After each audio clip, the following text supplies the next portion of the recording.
game like I ain't been on it. Moving hella different, I just act like I don't notice. Don't lose focus, cause you don't want that. The more games you play, the more I back away. I'm the best nigga that you ever had. I guess it's just time for change. You thought you had a sucker, I just changed my ways. How can you take my heart and just throw it away? Fuck it. Sit back and traffic. What's poppin', everybody? Thank you for joining the live. We back at it. Bitches on my line and they all find me attractive. I just put them to the side cause I thought what we had was magic.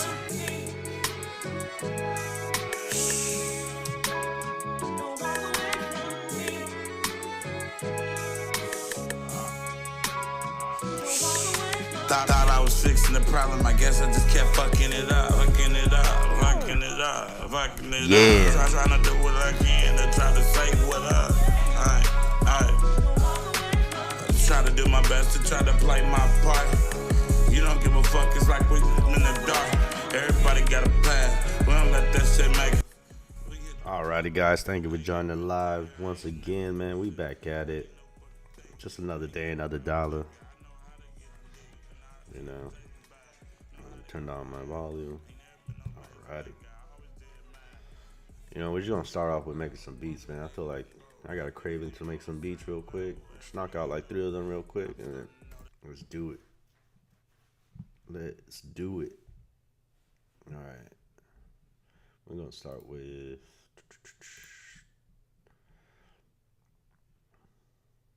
Let's do like a flat minor. Gonna be a lot of E. Just gotta find something. Yeah, let's do that.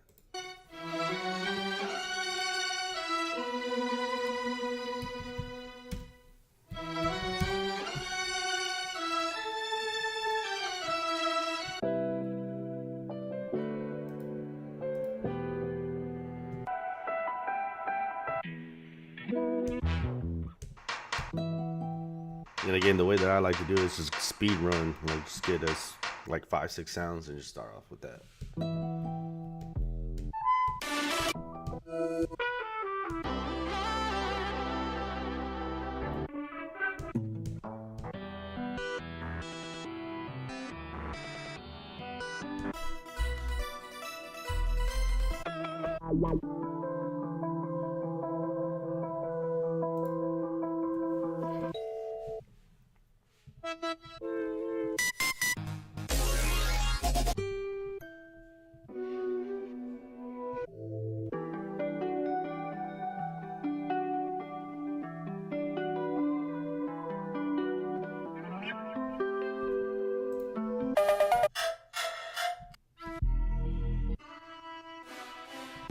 And again, guys, if you have any questions about mixing and mastering, music production, music business, anything, just type it in the chat. We'll figure it out. I'll get you the answer. You know, just trying to build a community up right now. We're on the road to 4,000 hours, trying to get monetized on YouTube. And we're just currently making beats, man. So let's do it.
Sometimes it's just the hard part. It's just finding the sounds.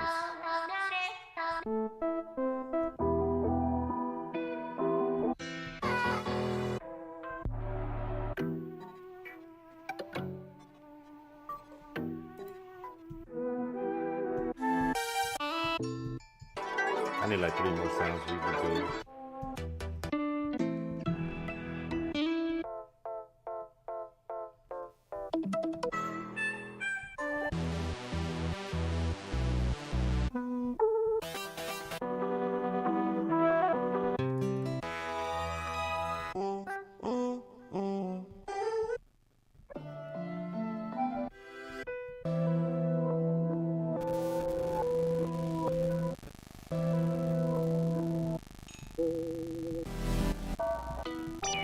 Like 2 more sounds, 2 more sounds.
Alright, that should be good enough. Alright, let's do it now. Let's do like a 152. Get everything ready. Alrighty, let's drop it in. No, not that. Let's save those for a bit for later on the stream. There you go. Oh, let me close this window real quick.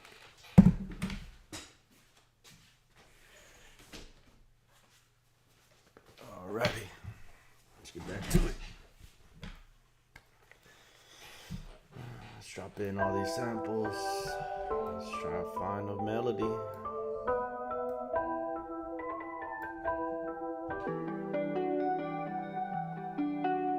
Oh, these ain't the new ones.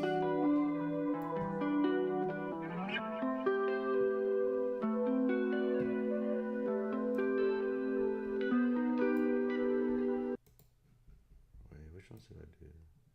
Oh yeah. Is this one E? No. Alright, so good. We got those. These 3. That's 5, 6, 7, and then 8. Cool. We got them. And now we just gotta fit them to tempo. Do it with the beats, 32 beats. You gotta do it to every single one of them. Every single one of them. So they could be on time. Boom. Boom, boom. This is a little boring side of the music production side, but I mean, we're just trying to get some beats going. Get some ideas going before someone just types something and we move on to the next subject. Again, guys, you could just drop in the question in the chat.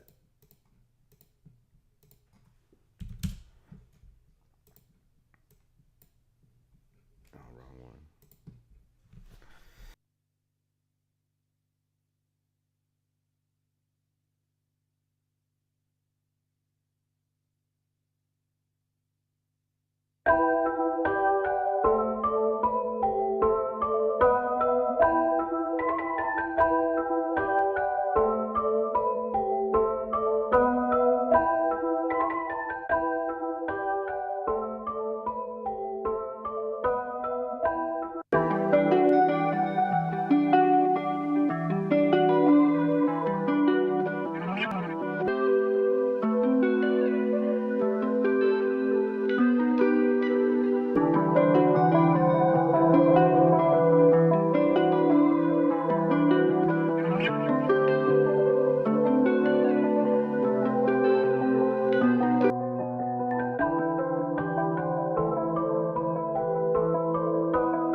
that's it. That's pretty much it. How long did that take us?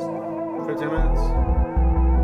Just using samples and loops. And again, guys, like making ideas shouldn't be that hard. Like, shit usually take you like 20 minutes just to come up with an idea. You know? And if you don't like the idea, move on to the next song.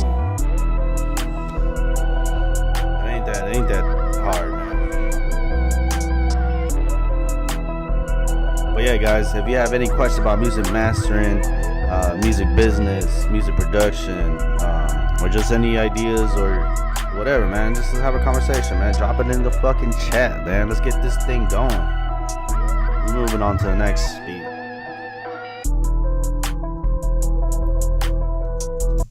Alright, let's move on to the next sound.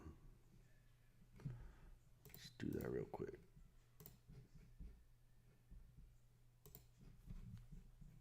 Alright, let's see. Move on to another. Let's like do a B minor. Alright, start.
Again, it's just trying to find like 6, 7 good sounds, 8, and then just come up with a beat with that.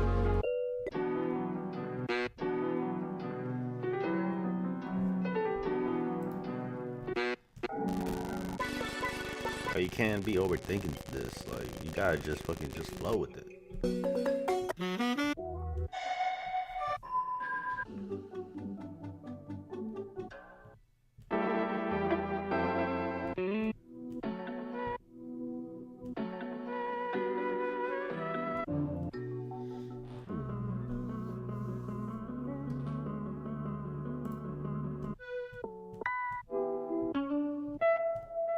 Maybe like 4 more sounds, we'll be good to go. Dang, I got cold again.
Yeah, that's hard.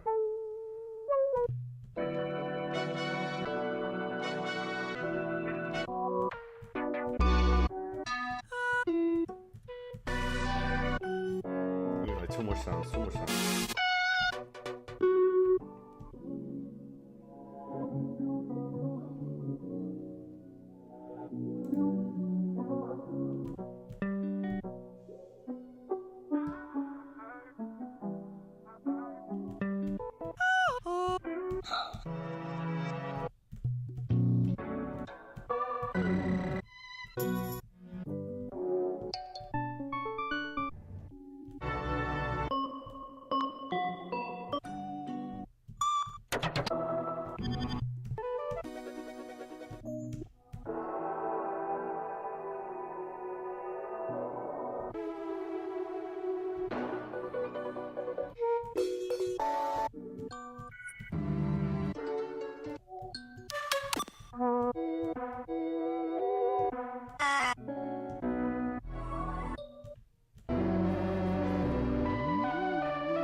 Oh, that's pretty far. Go back to that one.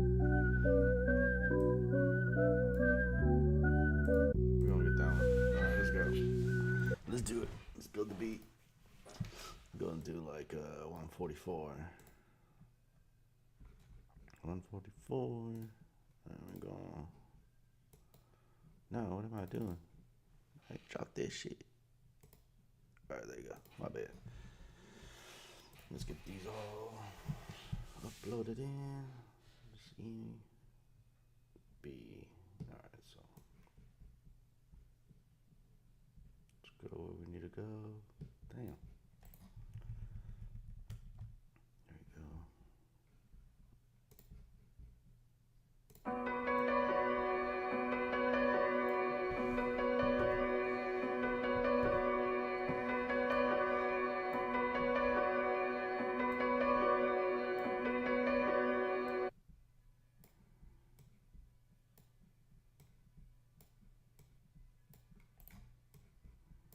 Start with this one.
dog Charlie, what's good? What's poppin', bro? My dog Charlie in the stream right now. What's good? What's poppin'? We just making some beats right now, you know. Man, if you have anything you want me to do, man, I'm down to do it.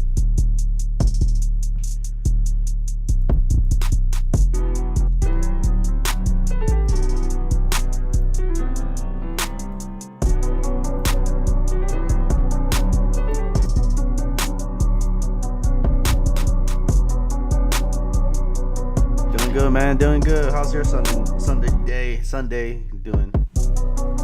We just vibing, man. Kind of woke up a couple hours ago.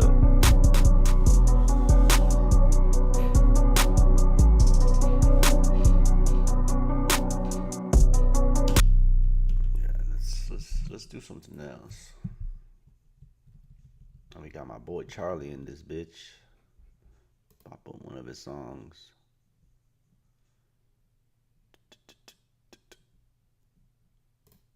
Color Crew, right? I think Color Crew.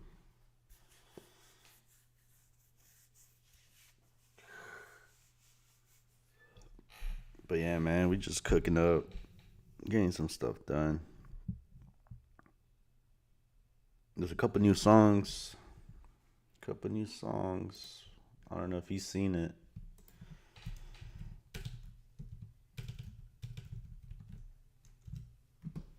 Let's see.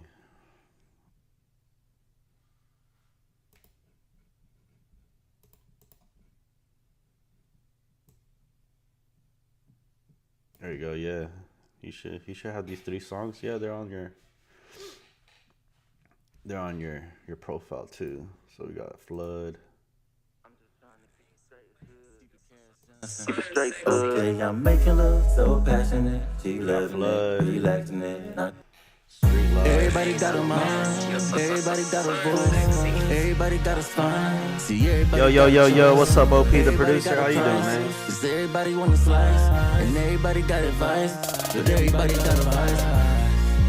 Tell me, where did I go wrong? I got caught up in. Then we got Dreams as well. I just can't believe what I heard be telling me. These hoes be selling. But yeah, those are the 3 new songs, and it's all featuring Charlie G. Y'all go stream that shit right now. But yeah, guys, what do you want to get into, man? That's nice. Just good. Just playing some drums. That's badass, man. What do y'all want to get into today, man? I mean, there's not really much anything. I don't got anything really like set in stone. Just trying to vibe off of y'all. Whatever y'all want me to do, I'll get started.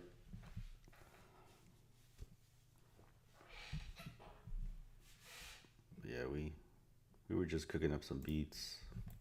Nothing crazy. I definitely got to get all these songs done soon.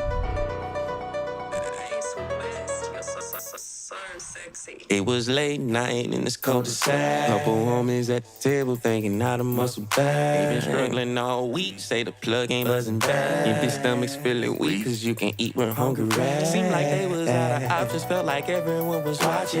They was trying to flip a bird while everyone was mocking. Just they criticize cause they came straight out the project. But they never realized they was surrounded by some profit. Yeah. Once they discovered that there was some hidden wonder, they started digging it like it came with some shovel. But once you dig in that dirt, it's gonna be hard to cover. Cause they all stay next to each other, they look like brothers. But when decided to let this start out the bubble, what if we disguise all our names, instead use color? That way we get caught, we know who told on each other. Cause the game ain't got no names and ain't no names in none. So from that moment on, there was known as red, black, and blue. And what you do for me is the same thing I do for you. If we follow that motto, watch our problems go cool. Disappear in thin air and that profit pile to the roof. Now see, Blackie was the one who had that attitude. And everywhere he go, he always known to act a fool. But see, Red used his head and I cabbage too.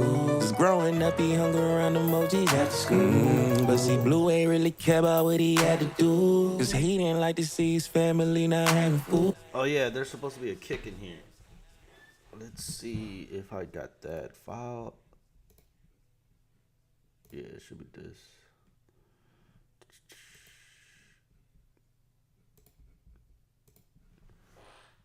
Gotta download it real quick for y'all. Boom, we got it. It's just a simple kick. He was missing that from the session, so.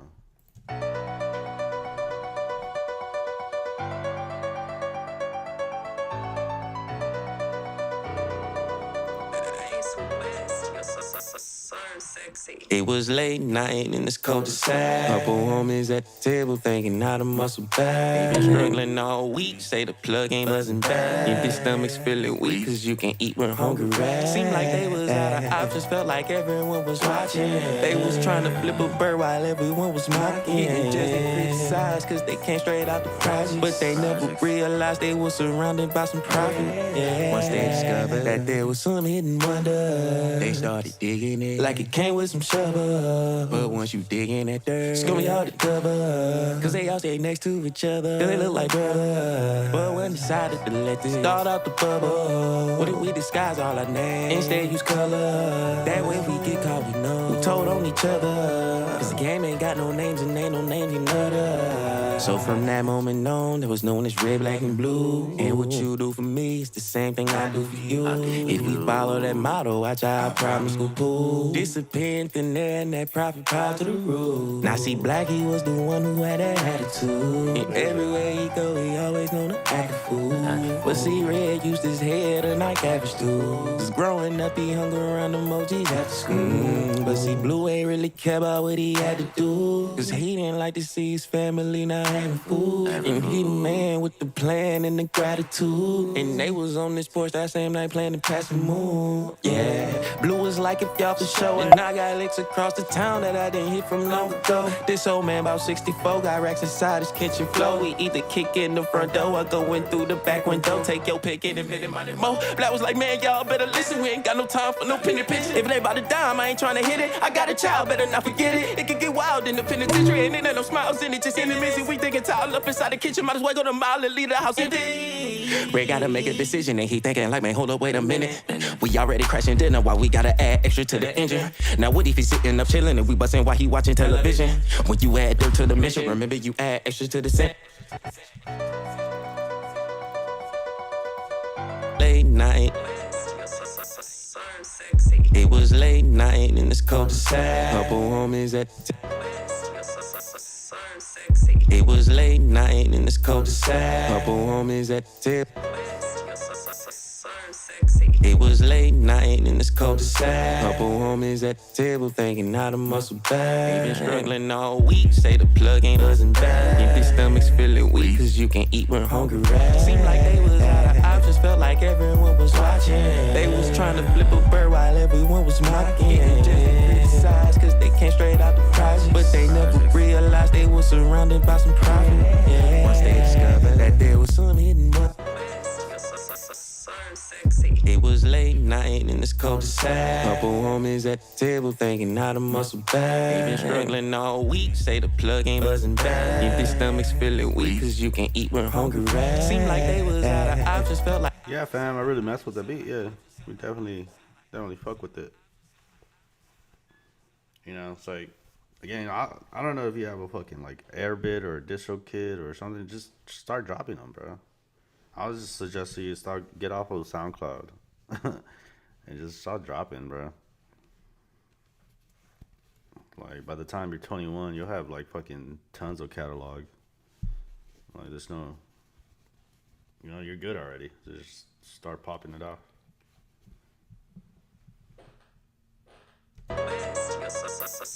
Yeah, man, you're not gonna learn it in one day. You know, so you just gotta keep, you know, just keep adding it to your production. It was late night in this cul-de-sac. Couple homies at the table thinking how to muscle back. Ain't been struggling all week, say the plug ain't buzzing back. If their stomachs feeling weak, cause you can eat when hungry rats. Seemed like they was out of options, felt like everyone was watching. They was trying to flip a bird while everyone was mocking. Just they criticize cause they came straight out the project. But they never realized they was surrounded by some profit. Once they discovered that there was some hidden wonder, they started digging it like it came with some shovel. But once you dig in that dirt, it's gonna be hard to cover. Yeah. Fucking. Let's see if I can still access it. Yeah, I still got my BandLab.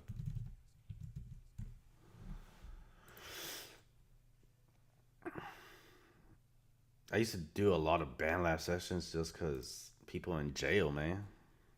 People in jail used to always hit me up. And fucking.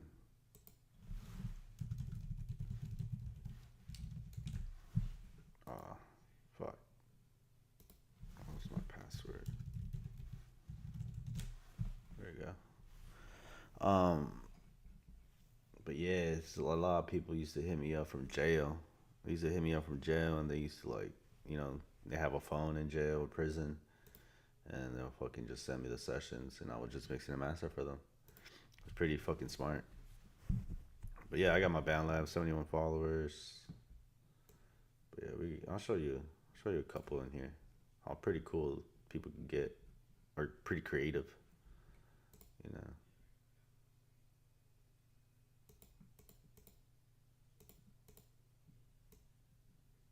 And if you're really gonna start using BandLab, like BandLab's the only one right now that actually lets you download your stems, so you could send it to a mixing engineer, you know.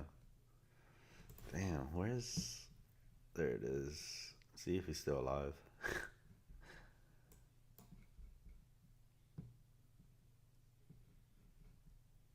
Let's see. And some of these are real dog shit, you know, like it's just dog shit. But you're in jail, you ain't got nothing else to do. Might as well make some music. But there's a guy here. I was just like insane how he got this good of a quality.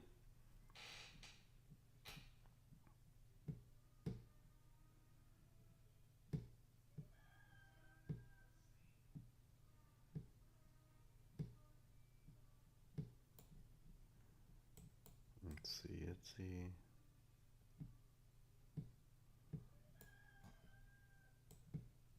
I don't know. Might have just taken it off. But yeah, most of these people are fucking in the fucking penitentiary.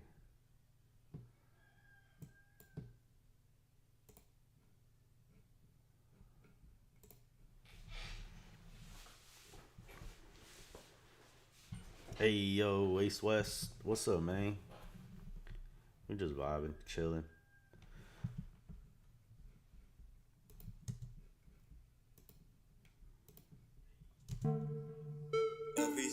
LPG, hey, this resurrection of the trap. Yeah, man, it's just that easy, man. And then again, like they would just, export out their. Where is it at? Yeah, they would just export it out like settings, and then is it settings?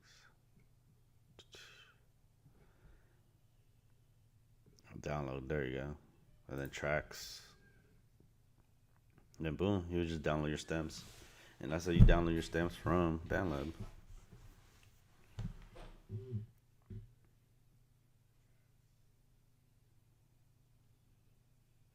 Yeah, it's just another way. Like, you just gotta be careful with that. Like, if someone's gonna sign you, bro, they're gonna send you a contract first. It's like, what? Like, there's a lot of fucking.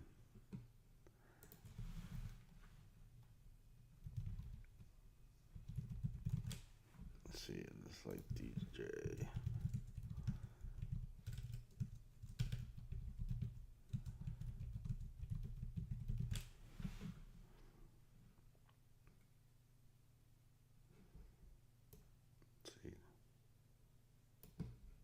do this. Let's watch this video real quick.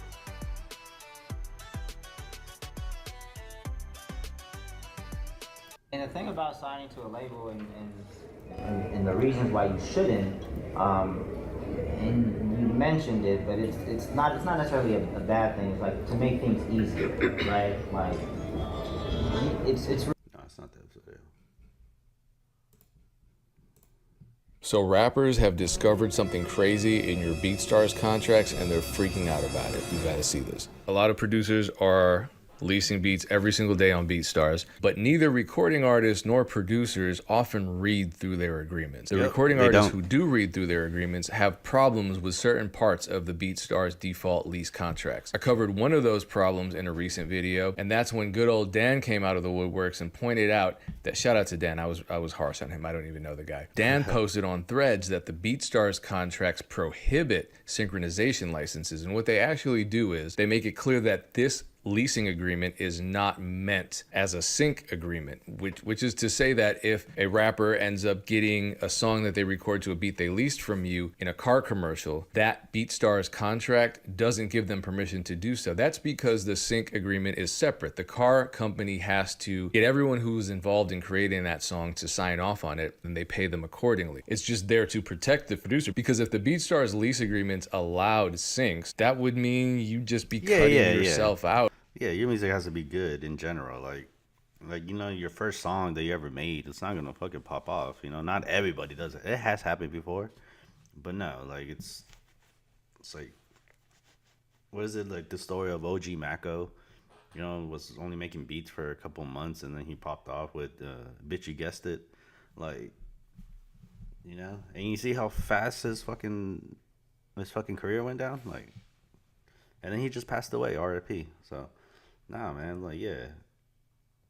Like, that one hit single, it's not something you should always chase for. Like, out of any equity in any sort of sync licenses potentially, and that's terrible. You don't want to do that. So I say that to say a lot of the problems that artists have with the BeatStars contracts are often just due to them not really understanding what those stipulations really mean and how they impact them. And so what ends up happening is people just freak out. The first major issue with the BeatStars contract that I want to point out, and it's not really an issue, it's a problem that I've...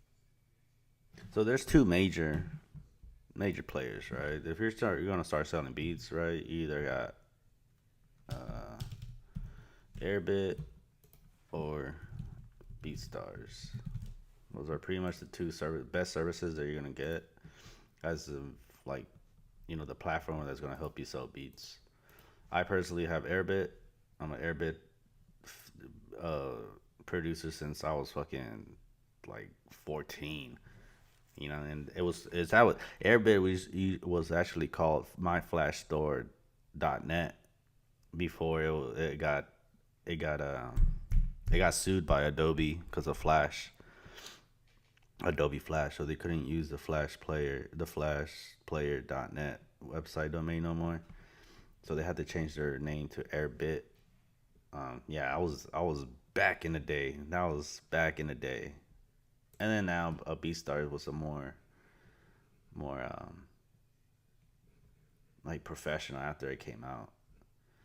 But yeah, it's the two main competitors, just like Coke and Pepsi.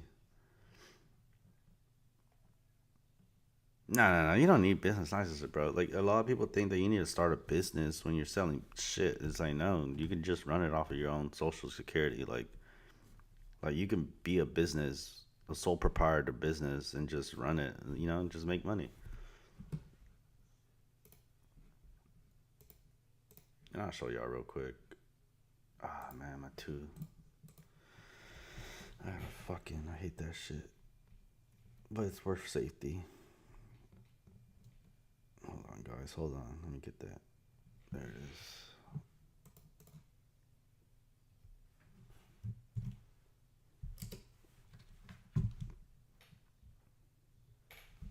There you go.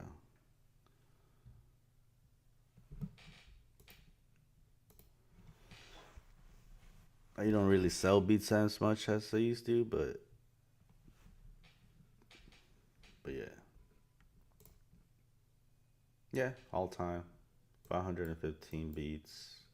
61,000 plays, made over $6,329 off of selling beats, you know, and that's just the beats part, like the beats, right?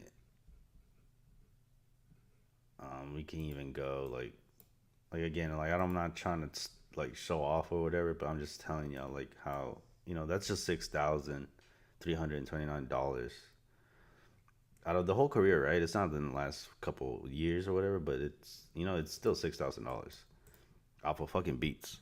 Like, come on, guys.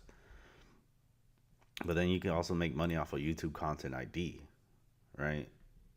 Anytime your music or videos get played with your beats on them, or like, let's say an artist, right? Let's say, because I got a lot of these. Let's see. This will be a perfect time. All right, the claims, right? Usually people, like, let's say, you know, steal your beat from YouTube, right?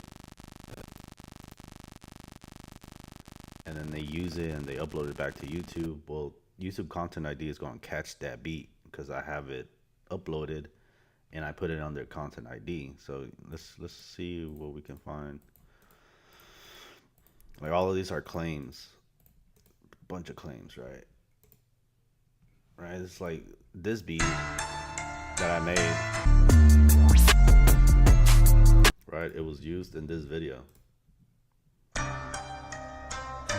Sure, right? I had nothing to do with this video, but someone uploaded the beat with this video.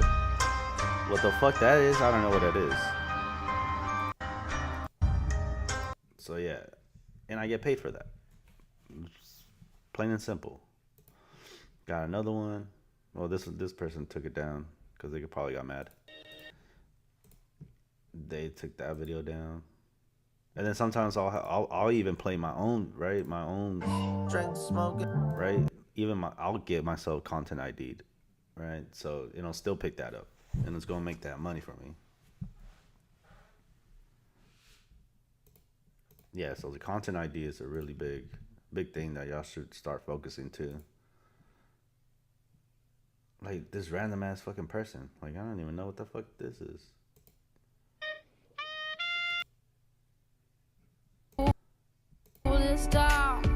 Right? But somewhere in this video might be Airbit dot. And this is old, bro. This is back in 2018.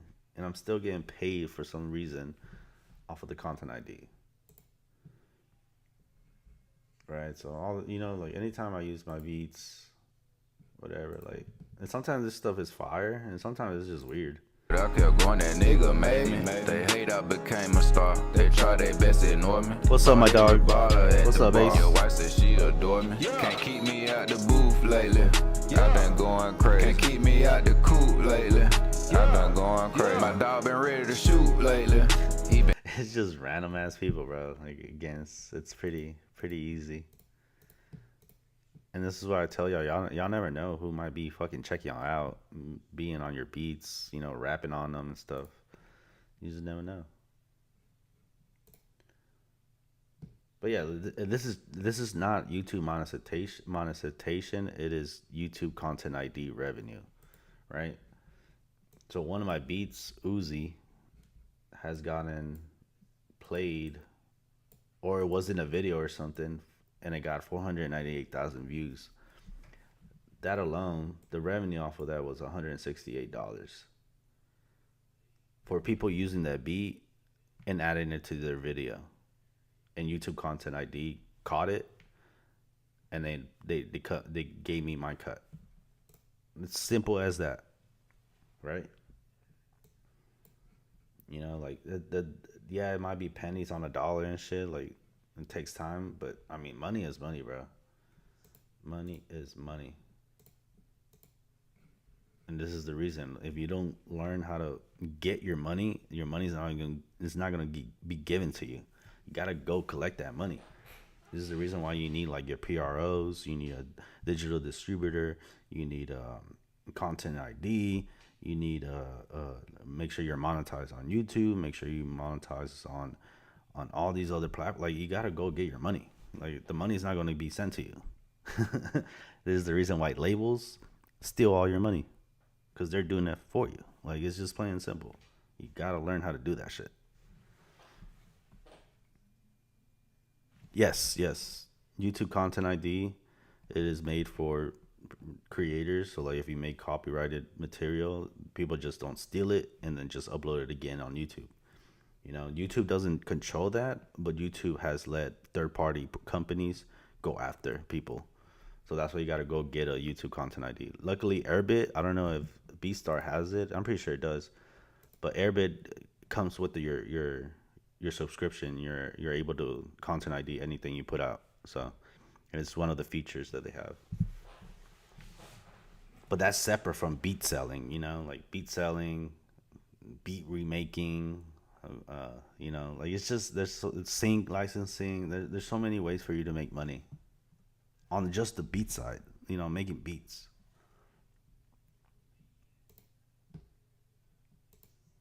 But yeah, guys,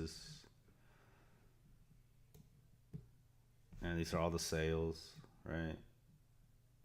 You know, I got $138 sale, 101, 17, you know, individual beats.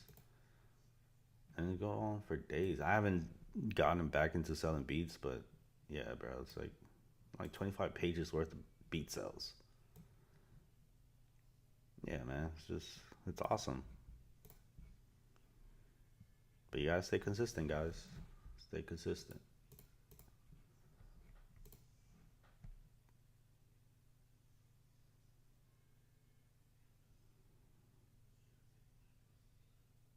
So like basically what I'm doing like this, right? You know, playing DJ Payne's one video, they can copyright it, and sometimes it does get copyrighted, but it's mostly in music.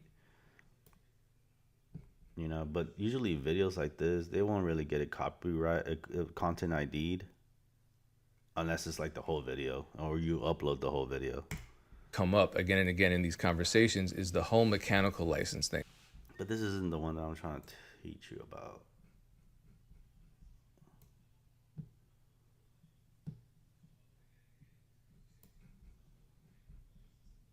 There's one that he talks about that's so good about like what happens when an actual label hits you up.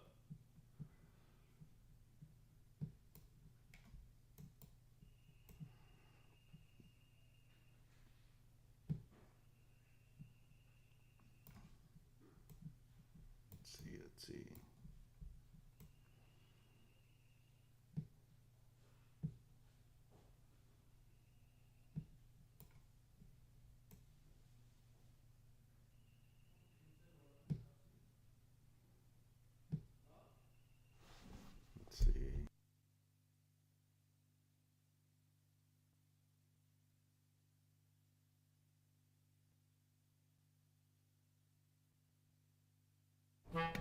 How you actually get plaques is pretty cool. If you're sharing a hotel room with friends, you're also sharing. I'm about to expose the whole music industry. Is that a good way to start? Is my engagement gonna go up? You see all these producers with these gold and platinum and Billboard plaques? Well, guess what? They're buying them. They're buying them. Yeah, they're not free, Look, guys. I just bought one. And let me explain why in one short sentence producers are buying these plaques. Because physical things cost money. I'll explain how this works in greater detail, but let me start with this. I think everybody should celebrate their wins however they want to. For me, I won't personally ever pay for a plaque or any type of award that isn't some sort of officially verified certification. The highest level would be a Grammy. The second highest level would be an RIAA plaque. And then after that, you have the official Billboard plaque, Yeah, Grammys ain't free.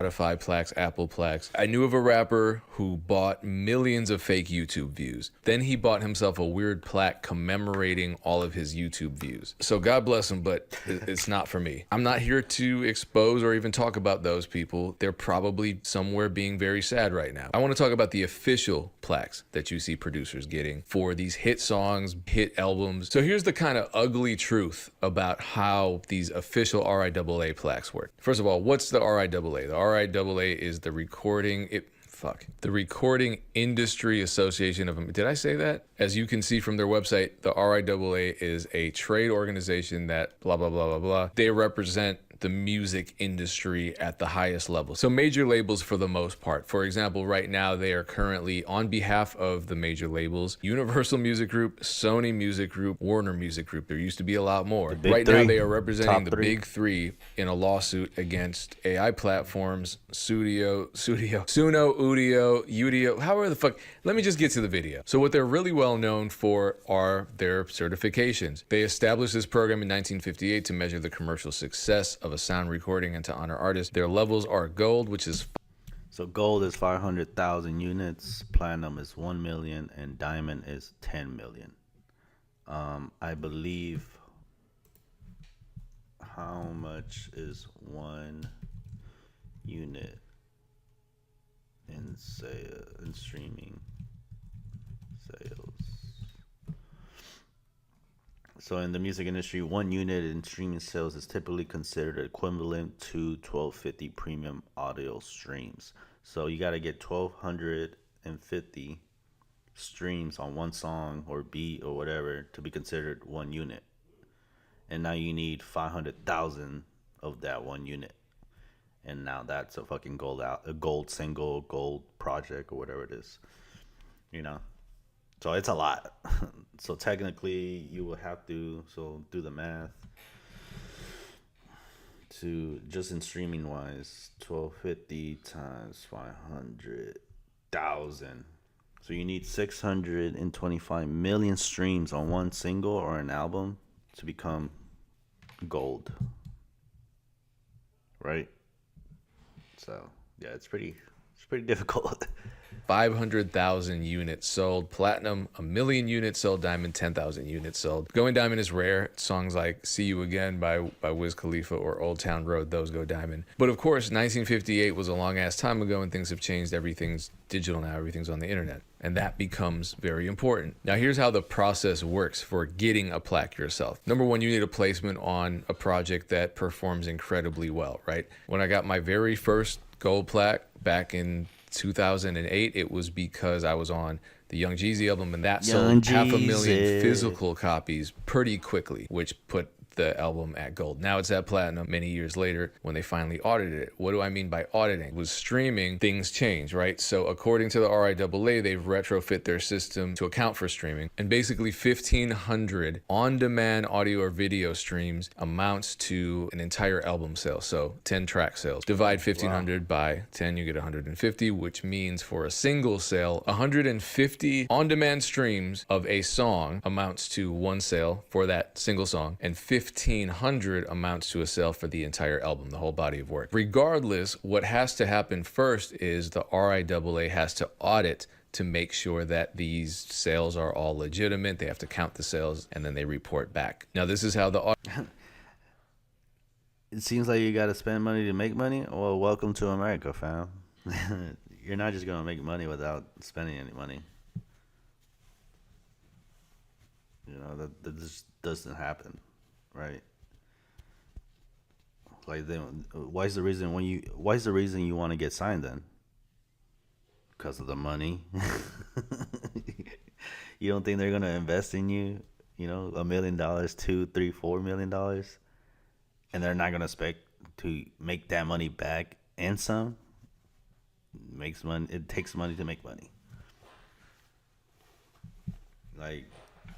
Again, some of the artistry like mindset is that everybody or like they think that they're special, and it's like, no, you're like everyone else, right? They're trying to get their shot, and what's one way that you're gonna get your shot is by amplifying your reach and amplifying, you know, your visibility. And what does that take? It takes money. It's just plain and simple. It's not that hard, right? And usually, like, what I see is that people that are really, like, broke-minded, and when I mean broke, they just think, oh, man, well, I'm never going to get my shot because I don't got the money. Well, go find a way to go get the money first and then push it on your music. Like, it's not that hard, guys. If that means go get a job, go get a job. Like, everybody has their problems. It's just that you just don't want to put the work in it. Like,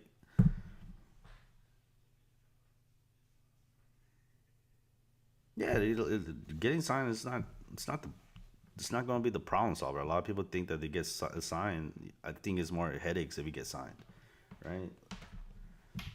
Auditing works. The cost of an RIAA audit depends on whether you are a member company or a non-member. So member companies, for example, a major record label, they pay $350 per certification with bulk discounts available. I'm sure they're waiting for multiple albums to amass a bunch of streams in order to get that bulk discount so they can audit a bunch of projects all at once. Non-members pay $100 extra.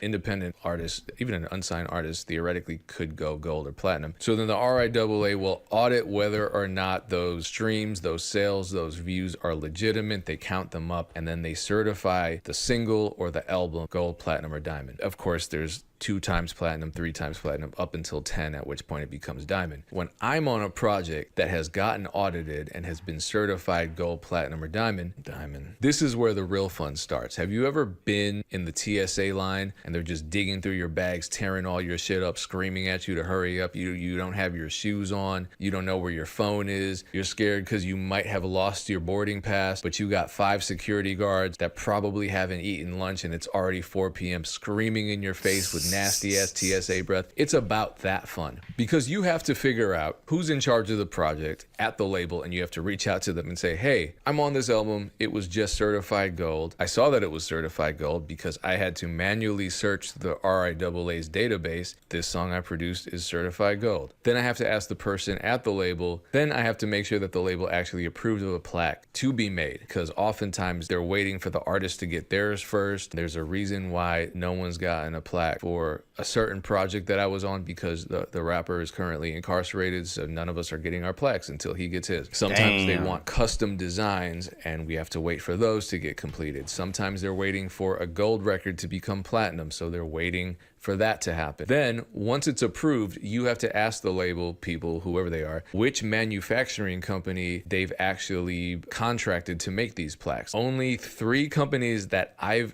know of, and I've only ever worked with 2 ever in my entire career, are actually licensed to create RIAA plaques. I'll show you when I open. Yeah, so even the RIAA don't make the plaques. You know, they have certain manufacturers that are allowed to do the plaques, right? And if you don't get the plaques from them, then your plaques are not real. In this one, there's a very specific RIAA hologram on the plaque. That's how you know it's actually real. Yeah. Then you have to reach out by yourself to these plaque men. And these are the things that they don't teach you this shit. Like, you know, so like people are worried about getting signed, but you don't even know how to get your plaques. So it kind of like tells you, it's like, what's more important, learn the business or make someone else do the job for you? Like, you know, like, it's just, what side do you want to be on, man? You want to learn everything, or do you want to just let someone do the job for you? Manufacturers and say, hey, I'm on this album, I'd like to order a plaque. They ask you to prove that you were on the album. Nowadays, thankfully, it's a little easier because you can just go to the Spotify credits. I'm just going to use this song from last year as an example, since that's what I showed earlier. View credits, produced by DJ Payne 1. Okay, cool. I can show this to the plaque manufacturers and say, hey, that's me. And then I either have my choice of which plaques to purchase, or if the label said, no, we only want this one particular design to be issued for the sake of continuity and consistency and aesthetics, whatever else they have on their minds, then I have to purchase that one, and they're probably going to opt for a really expensive one. These aren't secrets. It's just that if you've Ooh, look at the designs. These are pretty cool, though. Never been through this process, you probably have no idea what it involves. So I've gotten a couple plaques from them. They're one of the 2 or 3 companies that can actually create authentic standard chart awards and RIAA awards, and their prices are listed here. So if the label allows me to get whatever design I want, for the most basic of plaques, you can expect to pay around $300, and that price goes up every damn day. I mean, every time you go grocery shopping, prices are up. I know a lot of producers say, well, these should be free because I worked on the project. Sometimes they are. Sometimes you can put that in an agreement. I've known producers who have put that into an agreement. That's providing that your lawyer thinks it's wise and the label actually agrees to it. It's like when you go to a frame shop and ask to get a family photo, a wedding photo, a poster, whatever it is. Ask them to frame a large piece of art, it's going to cost money. It's probably going to cost around $100 plus. So it makes sense that a plaque with a printed metal nameplate, with an official RIAA hologram on it, with a copy of the album that's been certified would cost something. As much as I would. And I think it is worth that much, you know, because like if someone's like, look at his plaques. He has plaques in the back, right? Just because he has plaques, bro, the perception of you and your art is gonna go. The price is just gonna go up, right? Knowing that you're working with someone that's been RAAA, you know, certified, has a gold record, you know, maybe has a Grammy or whatever. Like your price goes up, bro, significantly, man, like a lot. So it's very important, you know. But also that takes money, right? That takes money to get. That takes time to get. Like, and this is already after you make the song. So when people say that, like, oh, when you make a song, you're done. No, this goes beyond the song making, beyond the music production side, beyond all this shit, like the actual creative side. This is the business side.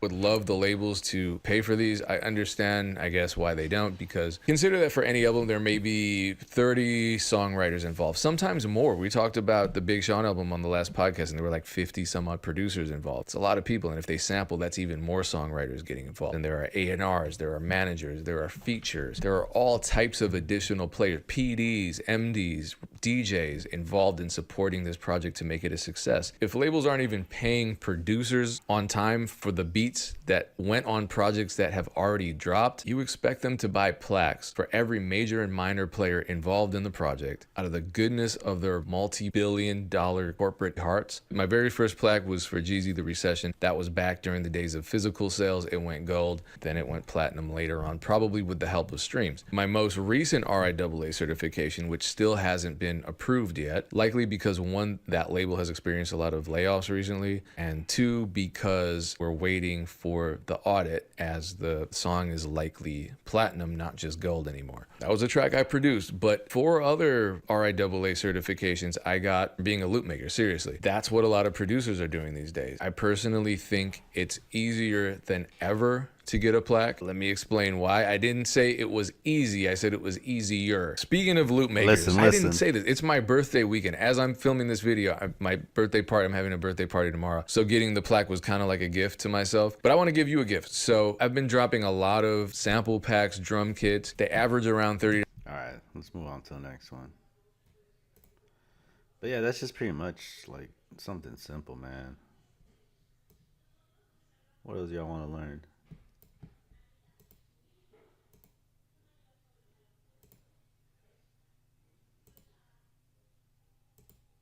See, I'm still trying to find that same fucking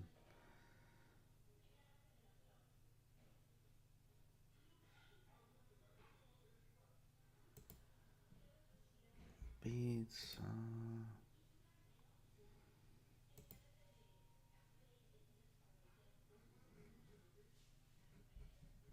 No, this video was like fucking months ago.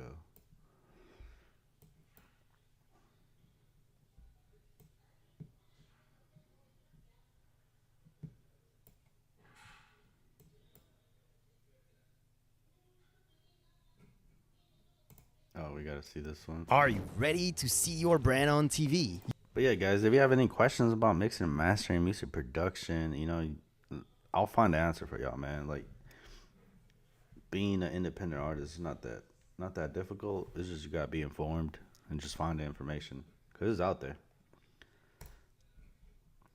Someone is reaching out to me to buy an exclusive beat. They texted my business number and they sent me a reference and everything. They're making it really easy for me to make this custom beat for them. And obviously they want it exclusively, so they're gonna be paying a couple $100s for it. The problem is it's a scam, and they don't know that I know. It seems like every day there's a new producer community scam, and these new scams are crazy. I'm gonna show you some scams that I never thought would even be possible today. I just wanna keep you safe, so you're gonna wanna watch this. I know we all wanna sell exclusive beats, dedicated artists who like what we do and who pay us accordingly. There's nothing better than that. And so that makes us vulnerable to these scams. If we haven't yet sold exclusive beats, that high dollar amount can sometimes mess with our heads and distract us from what's really in front of us. So I'm going to show you some examples of scams, especially the scam that... No, it's not this one.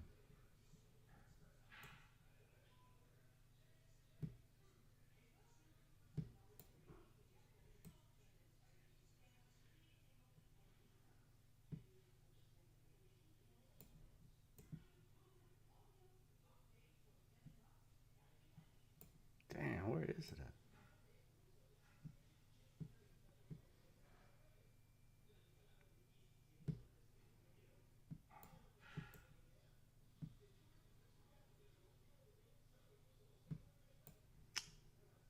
Dang it.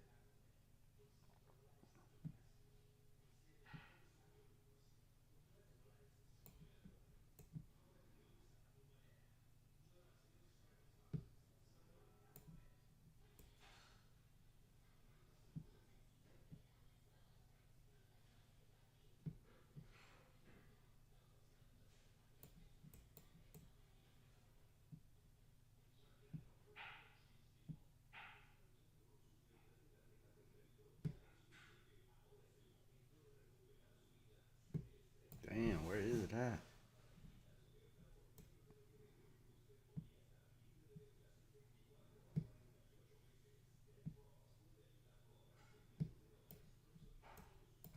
Damn.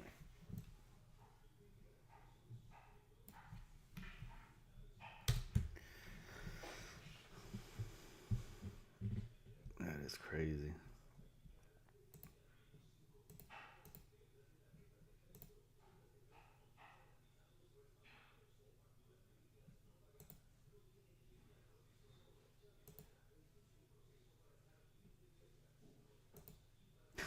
Artists This are is what just your lazy. iPhone videos look like. But this is what it could look like if you know what buttons to press. By credits, I think all that happened was,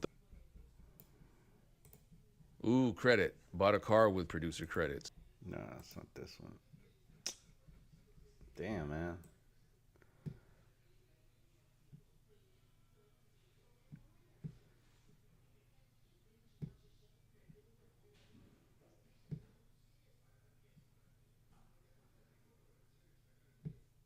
Nah, fam, I don't play any instruments. Sadly, I should be learning how to play the piano, but I'm more in the fucking like technical side. Like I love the science behind music and stuff. I could learn how to play the guitar or something, but it's busy being making these hot ass beats.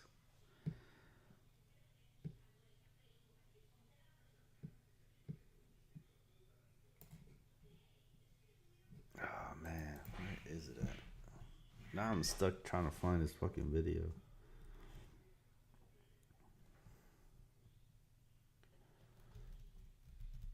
Damn.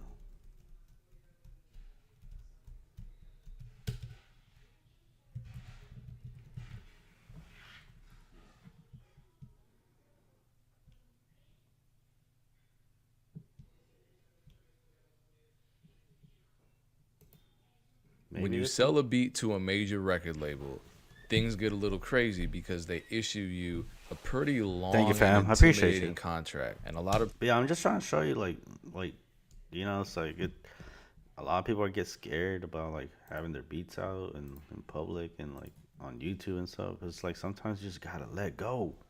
producers, a lot of beat makers are afraid of these contracts, and they should be. I'm just playing. Let's expose a couple so you know what to expect when a record label inevitably offers you a deal for one of your beats. It's gonna happen. We're manifesting it right here. Now, what I don't want you to do is watch this video manifest. and think that this serves as legal advice. Don't watch this video and then go and represent yourself if a label offers you a producer agreement. Get a lawyer. But I hope to familiarize you with some of the major points in a contract so you can communicate with your lawyer, you can ask the right questions, you can assist, you can be an active participant in the negotiations, because otherwise, if you're just sitting back letting the lawyer do whatever they do, you don't know if they're doing right by you. You don't know if it's a good deal. You don't really know much of anything until eventually you realize you signed a deal that wasn't that favorable. That's how I feel about my first deal. I didn't like the way my lawyer essentially just signed off on it, didn't redline, didn't negotiate, didn't do anything, and just after the fact basically told me to eat it. This is a So yeah, that's the way you're gonna learn, right? You're gonna learn from trial and error. You know, even getting a lawyer can be a fucking learning. You know, depending how you are as a person, you also gotta find a lawyer that's gonna fuck with you, right? So it's just like you can't know which lawyer to go to if you don't try and find a lawyer and like get involved in the whole legal side. Agreement. And that comes with being an artist, or being a producer. Like it comes with the territory of like, okay, now I got a hit single that actually got placed. Now I got to get into the legal side. Like you don't want to be caught with your pants on the ground and get a hit, and then you don't know what the fuck to do. That's easily the number one way you get fucked over. That I received a long time ago. It says 2002. It was not 2002. I was a kid in 2002. This is actually the first draft. I couldn't find a PDF version of the final draft of this. I think I just have it printed out, and I was too lazy to scan it. So this is for when I worked on the Games album, Jesus Piece. And this is a very typical producer agreement. I'm going to show you a second one with a different record label. This is from Interscope, as you can see. I'm going to show you one from Def Jam. I could make a million videos, a million podcast episodes about these producer agreements and every individual piece. And I would have a lawyer with me because I am not a lawyer. I'm not a stupid person, but this is far above my pay grade. And so I'm not going to sit here and break down every individual stipulation here. You know, you have to provide the label, the files. You have to do the, you know, they're talking about 24-track master tapes. This isn't really relevant to the way file delivery exists in 2023. Yeah, a bunch of stuff where you agree that, you know, you're not going to screw anyone over, that you own all this stuff. When I talk to lawyers, I've interviewed a couple on here, and I've asked a couple of them, hey, what are the main points to look out for as a producer when you're reviewing your contract? One is the advance. The other is the underlying composition split. Thirdly, royalty points. I'm going to talk about more than those three. Yeah, these are the main things you got to watch out. Not to say that there aren't other important elements of a producer agreement. Again, this isn't legal advice. But let's go back very quickly. I know you saw this coming. This is important. And again, if you guys haven't really like learned the actual structure of how a song gets fucking paid, like when I record a song, where does that money come from? You have to learn the flow of music and how the money gets traded off. It is very important because then you'll know how to actually navigate and get all the money that you deserve. So it is just a simple tree diagram of how the flow gets done. There's a lot of diagrams out there that show you how to do it, but again, you got to learn how your music makes money. All right. And this is what I mean. Like a lot of y'all stop focusing or don't even want to think or don't even know that there's a whole other world after you release a song. Important. So when you sell a beat to a record label, they are purchasing this. A lot of people hear the term work for hire and they run for the hills. They think, okay, I'm about to get screwed. I should not ever sign a work for hire. Virtually all producer agreements with a record label are work for hire contracts. Yeah. That means you are transferring the rights of the sound recording to the label, but you are still retaining the rights. So here's the thing with beats. When you make a beat, the beat by itself is his own master. As soon as a rapper puts vocals on it, it becomes a different master. It is his own identity, like his own song now, you know, and that's why you have the composition. So it's, and then also like it goes vice versa with songwriting, right?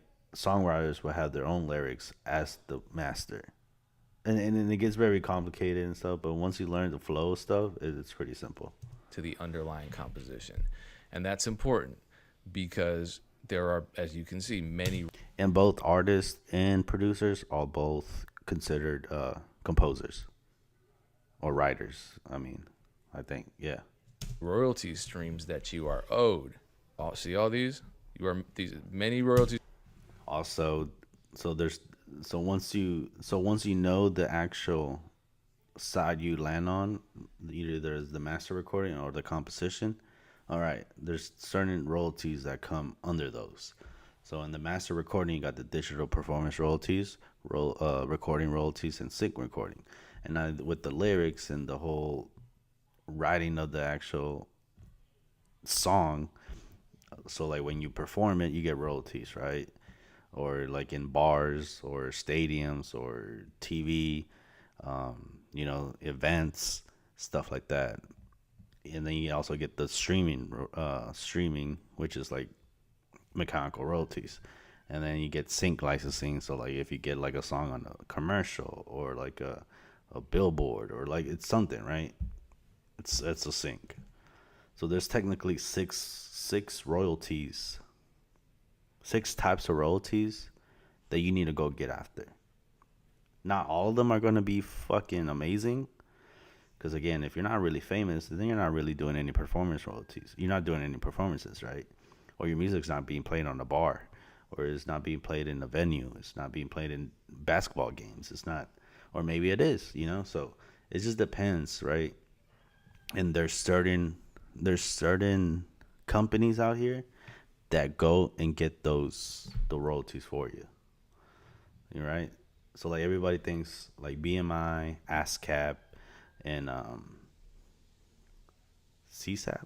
I don't know what the other one is, but there's three. But one of them you have to get invited into, so you can't really get into it if you're a small up and coming artist. But there's two, BMI and ASCAP. Those gonna be your performance royalties, right? You're not gonna get any fucking BMI or if you don't perform or you're not in commercials or you're not, stuff like that. So streams that you are owed. Not to say that you're not owed royalty streams here, but I'm going to explain to you why you might not get many of those in most cases. So here is where work for hire appears, right? And they're talking about the masters specifically. Right here you can see excluding the underlying musical compositions therein. Excluding the underlying musical compositions there. And this is important because the label is not buying out your underlying composition. Therefore, you should be receiving a fair split, which means equity in the underlying composition, which means you will get your writer split and your publisher split. And that means you can receive, or you are entitled to receive, performance royalties, mechanical royalties, money from syncs. Yeah.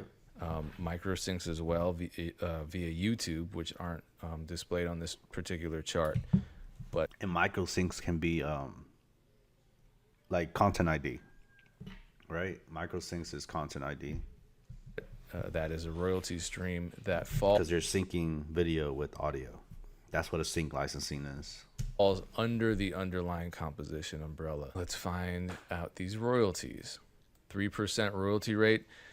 Now, a lot of people get confused. This is also phrased as 3 points in a lot of contracts. 3%. Anytime they tell you, it's like, let me get 5 points, 6 points, 3 points. That just means a point, When like the Federal Reserve and all that shit, when they say, oh, the economy went up 5 points, or the deficit, like, you know what I mean? Like points, like it means 1%. Like a point is 1%. So if you say 5 points, it's 5%. Percent is standard. A point is out of 100. Again, I'm showing you what a standard major label producer agreement looks like. I'm not telling you that I agree with every single term. I don't. I actually think a lot of these stipulations should be changed, and maybe I'll inject my opinion, but I don't want to make a super long opinion-based video. I just want to focus on the facts. These are actual agreements that I've gotten straight from record labels. So what standard usually is 3%. Now, I've discussed my very first agreement ever, and that was the one that my lawyer didn't do a damn thing on. He didn't negotiate at all, right? So I had the 3% royalty rate, which is standard. However, there should have been a point bump, and it looks like there's actually not a point bump because this was the first draft. I'm going to show you another contract that reflects a point bump. This is for the beat that I produced for Ludacris and Rick Ross off Ludacris' last album. And here we are. 3% base rate, And this is crazy. This happens to every fucking song, right? Like, and when we mean about like a real song, it's like songs that are uploaded, like you're real big in the people that are assigned, right? They're doing this every fucking time, you know. So you have an album that's, let's say, 26 songs, 20 songs, bruh. Every fucking thing has to be done by the time you put out the song. So when you have people like Drake, people like Beyonce, people like dropping fucking songs or dropping albums out of nowhere, no, they were doing this in the background. Like they were, you know, and that's the thing. Like they're not just because they're Beyonce, Drake, or whatever. They don't get a freebie. No, they're every song they ever done has this shit going. Like they do this on a daily basis. Like, you know what I mean? Like. So why wouldn't you want to learn about this shit? Like you have to learn about the legal side about music. Or and if you don't want to learn it, don't get mad. Just stop complaining. Just do music because that's all you wanted to do. But you'll see there was a point bumped 3.5, which, oh my God, wow, 3.5. Once it hits 1 million, so when it goes platinum, my rate goes up. When it hits 2, then my rate goes up to 4%. That should have actually been in place. That's cool. In my first That's really agreement, cool. It should have been better than this. It should have been 3, then like 3.5 for gold, then 4 for platinum, and then like 5 for multi. And here's the thing. This is why I like doing, you know, like splits and stuff with independent artists, because the splits are way much higher. Like my dog Ace West, right? Me and my dog Ace West, we have perfectly good understanding in how we do business with each other. And we split everything 50-50, right? So, like, the thing is that he produces everything. He does everything, Brett. But I do all the fucking clerical work. I do all the administrative work. I do all the fucking distribution. I'll do all the stuff so we can get all of our fucking money. So if we're getting all of our fucking money, now we get a bigger cut because it's 50-50. You know, DJ Payne 1 is over here fighting for 4%, and that's if the single sells fucking huge, you know, huge numbers, which it fucking did. You know, he was producing for Young Jeezy and stuff, so the numbers are way higher, and he's getting a lower cut. But also, when you're independent, you get higher splits, higher percentages, but lower volume, right? So it's just a different way of you learning about the aspects. Oh shit. Platinum. Because it did go platinum, so that would have helped me out. Back to the actual advance. Where is the advance? Here we go. Here's the advance. Fully recoupable, but non-returnable. Now here is a part of... Damn. So, okay, advance. Artist shall pay the producer a non-refundable advance, excluding all recording costs in the amount of $10,000. And it's fully recoupable. So he probably got paid $10,000 for the song, but he won't see anything coming in until he recoups that money with this producer royalty, which can take 20 years. You know what I mean? So so that's what people say is like, do you really want the advance, or do you just want to wait until the money comes in? Of the contract that will scare a lot of people. When you sell a beat to a major label and they give you an advance, or if you're a rapper and you sign to a major label and you get an advance, there's this narrative out there that you have to pay that advance back. And if you don't pay that advance back, it's just like a loan. Now that's terrifying, because if you've ever defaulted on a loan, you know what happens. The bill collectors come after you. They're asking for interest. You may have only borrowed $10,000. Now you owe $25,000, $30,000. Damn commercials. Come on.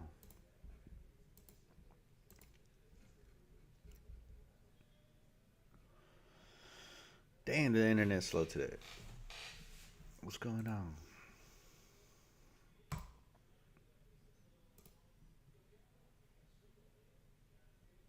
Oh man, come on, man. My shit just froze. What's that doing? Where's that Elon Musk? I got that Starlink. When you sell a beat to a major record label, were we? things get a little. We lost our plays. No. But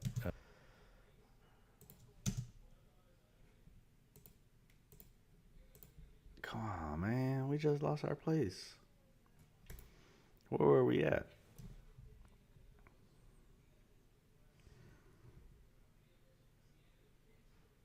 Okay, I found them where we were.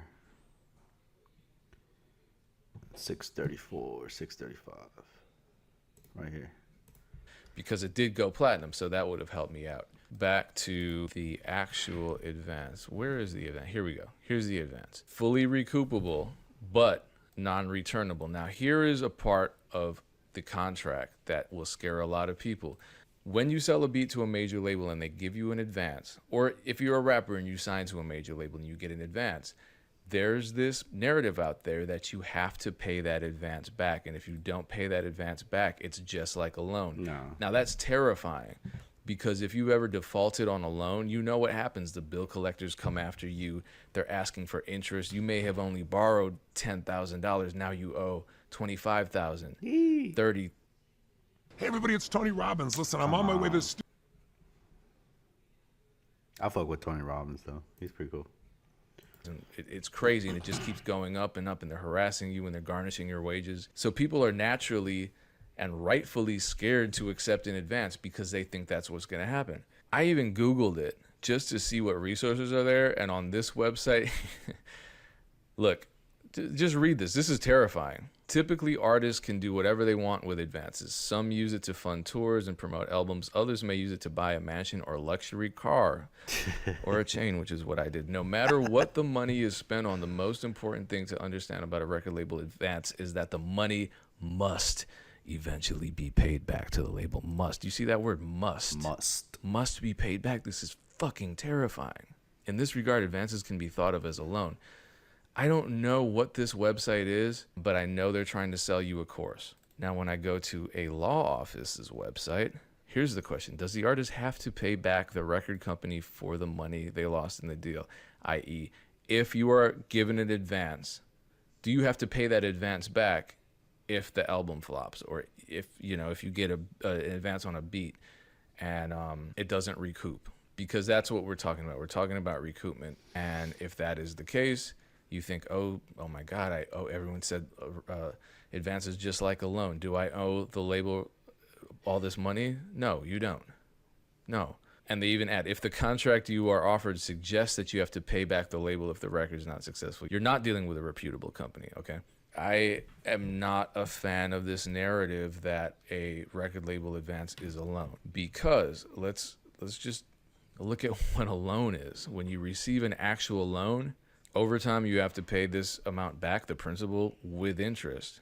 You don't have to pay anything back when you take an advance from a label. And that's why I appreciate here it says non-returnable advance, just so I'm not pissing on myself because this particular album didn't go platinum, and so it didn't recoup. What am I talking about when I'm talking about recoupment? Well, here's another. We'll go back to the Ludacris agreement. Also, $10,000 advance, selling beats online, type beats, all that. They didn't kill 5-figure advances. They still exist. And I'm just DJ Payne 1. I'm not Timberland. I'm not Metro. I'm not ATL Jacob. They talk about recoupment. The producer advance shall be recoupable by you for monies payable to the producer here under the producer agreement. To the extent not so recouped, such sums may be recouped by you from any record royalties becoming payable to the artist, excluding mechanical royalties. So they can't touch those because those fall under the underlying composition copyright. That's why I say that chart that I always show you is so important, because it clarifies so much. Recoupment, this is where I start having a problem with the way record label advances work, because if you're buying the master from me, it shouldn't be recoupable. In my opinion, you get the master, give me my $10,000, and then you can start paying me with your whole convoluted point system. Because all right, guys, I'm gonna hop off real quick, go eat something, and I might just get back on later tonight. So keep an eye on that. Catch y'all later.